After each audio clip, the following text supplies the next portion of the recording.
What's going on, everybody? My name is Jason. Welcome to No Filter Sports. We're talking everything from the NFL, Major League Baseball, NBA, Premier League, anything sports related topics like the gambling stuff that's going on in the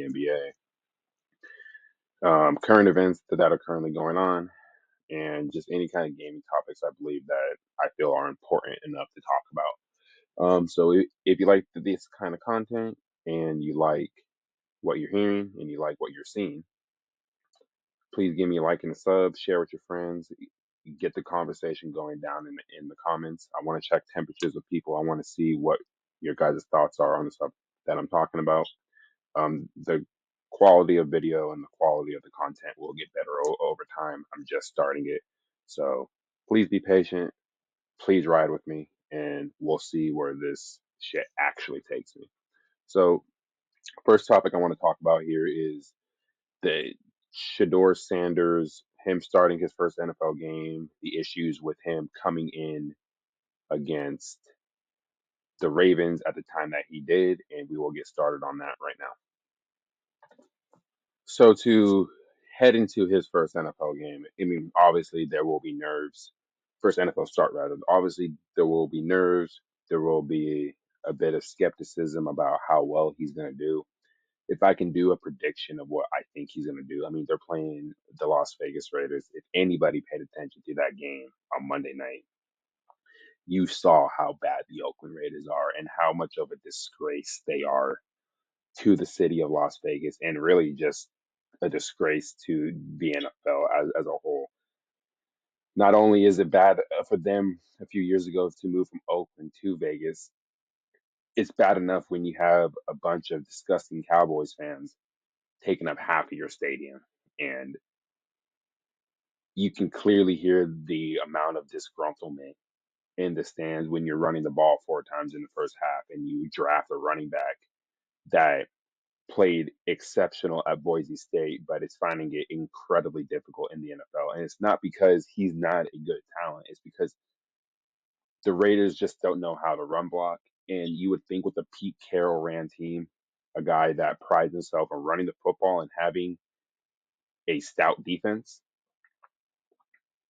you would think there would have been more of a emphasis on trying to keep the Cowboys off the field so Dak Prescott just can't throw 4 or 5 touchdown passes on you guys' defense. Because it just feels like Max Crosby is just a lone soldier on that defense, kind of similar to how Miles Garrett is in a sense, even though the Browns' defense is actually an elite defense, especially at home. The guy, Miles Garrett, has 15 sacks this season. I can guarantee he'll probably get another couple sacks against Geno Smith this Sunday. But to go back to the Shedeur Sanders angle, why he has an opportunity now to not only be the starting quarterback for the rest of the season, but also going into 2026 isn't unlikely.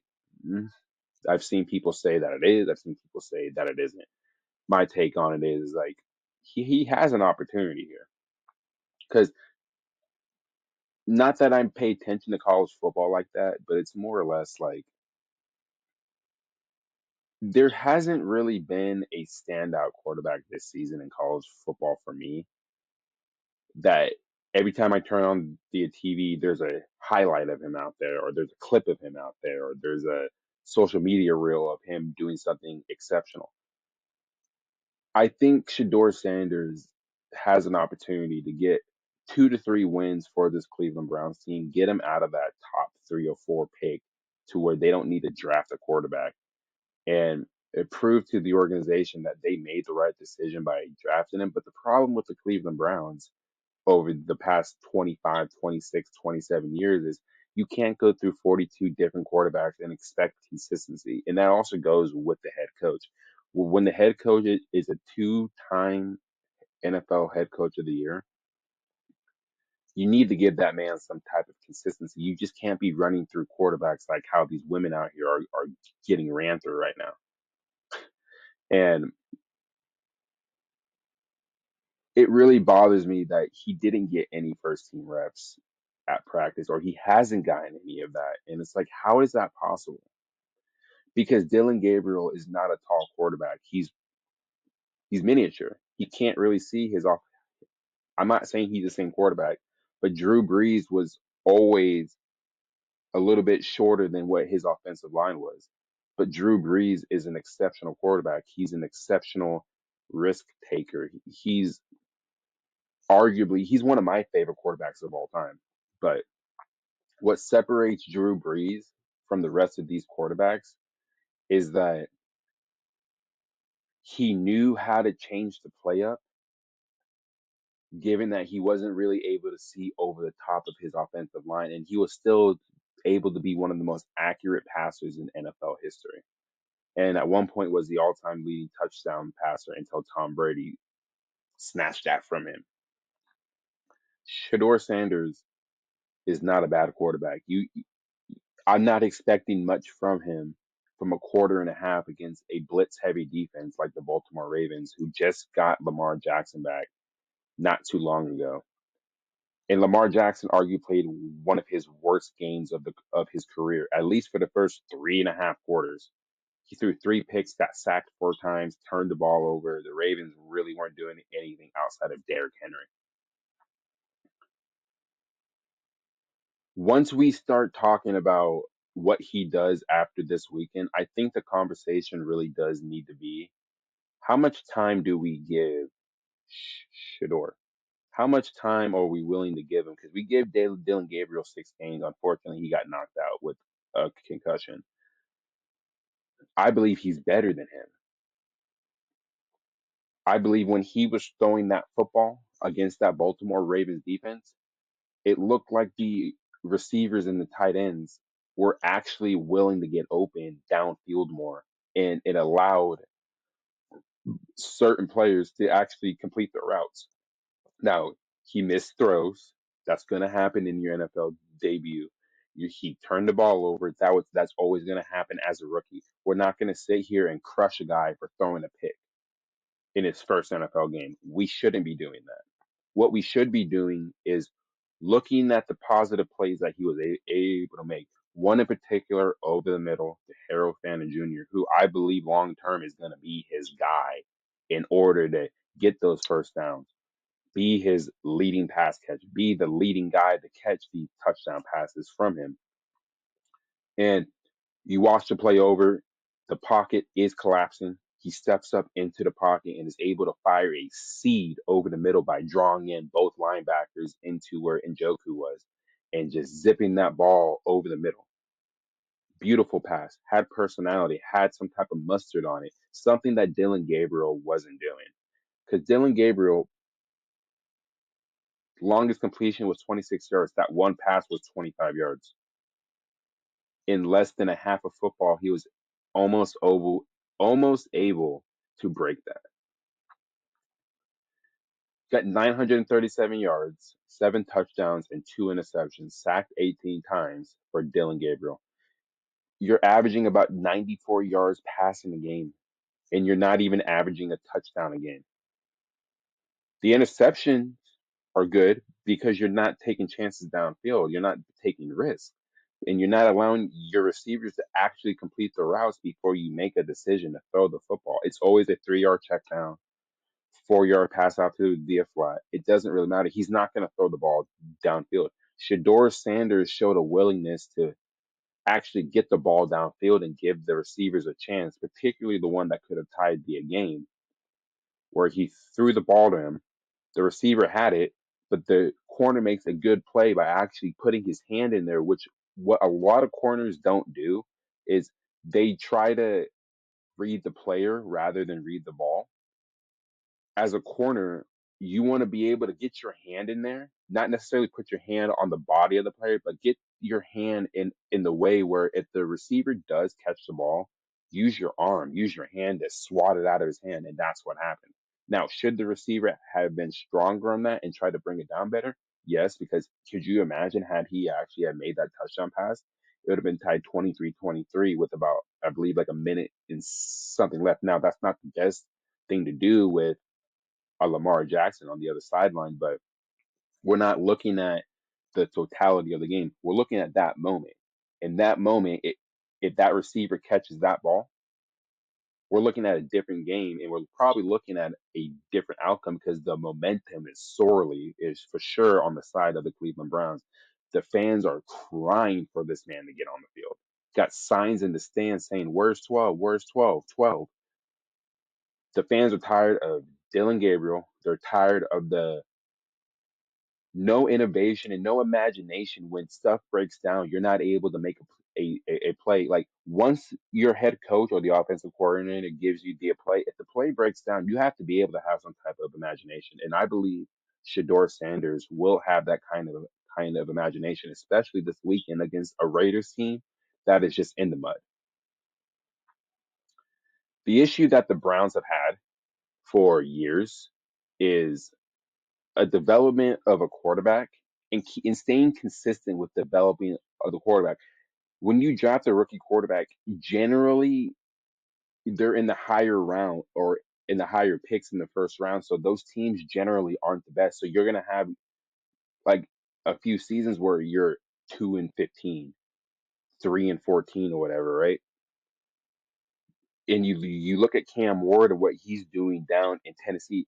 Cam Ward has been sacked 41 times in 10 games, which means about 4 times a game he's getting touched. And we're not even talking about like the knockdowns, the hurries, or anything like that. I'm talking about just like the sacks alone.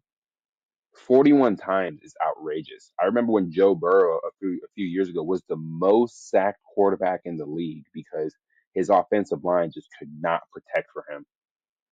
The three worst offensive lines I've seen this season: the Titans, the Browns, and the Raiders.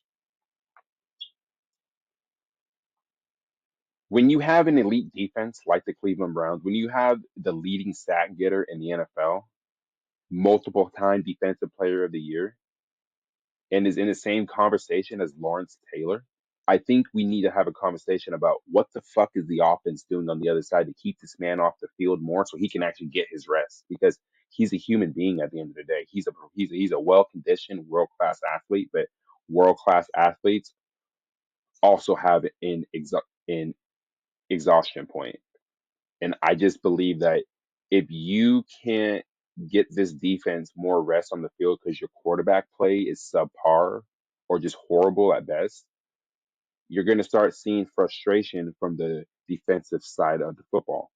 And the one thing that I like that Shedeur Sanders did was, even though he wasn't playing for a majority of the game, he still went into the locker room, addressed the team, saying, "I'm sorry for the loss. I'm sorry that I let you guys down." The one guy that said something was Miles Garrett. He was like, "It's all right, young buck." I'm paraphrasing. "It's all right, young buck. We understand. It's not ideal to just be thrown into a game like that when you weren't even prepared for it. We know. We understand." Another issue I have here is Kevin Stefanski, two-time coach of the year, right? How are we going to sit here and say that you don't have your guy prepared, your backup quarterback prepared? When you had Joe Flacco, I'm sure Dylan Gabriel was getting reps with the starters. So in case Joe Flacco went down, he was able to come in and you can keep the same play calls, keep the same consistency, and just being able to get receivers open the way that they're used to doing it.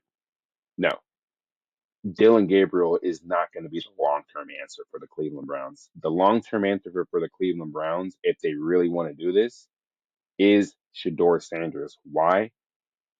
He showed glimpses of what he can do. That's number one. Two, the marketability aspect of Shedeur Sanders, even though he'll be playing in Cleveland,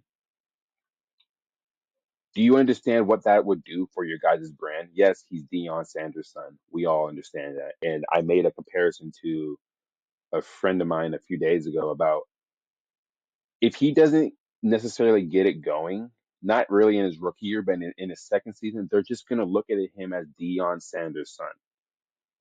And why do I say that? Because if you look at the NBA side of it, right? LeBron James Jr., Bronny Jr., Bronny, right? On the LA Lakers with his daddy, LeBron James. I'm not the biggest fan of LeBron James, but I respect the man because of what he's done for the sport and outside of the sport. But I just believe he's a fucking crybaby at the end of the day. And the issue is that If Bronny doesn't do well in the NBA, they're just going to look at him as LeBron James' son that got a chance because of the last name.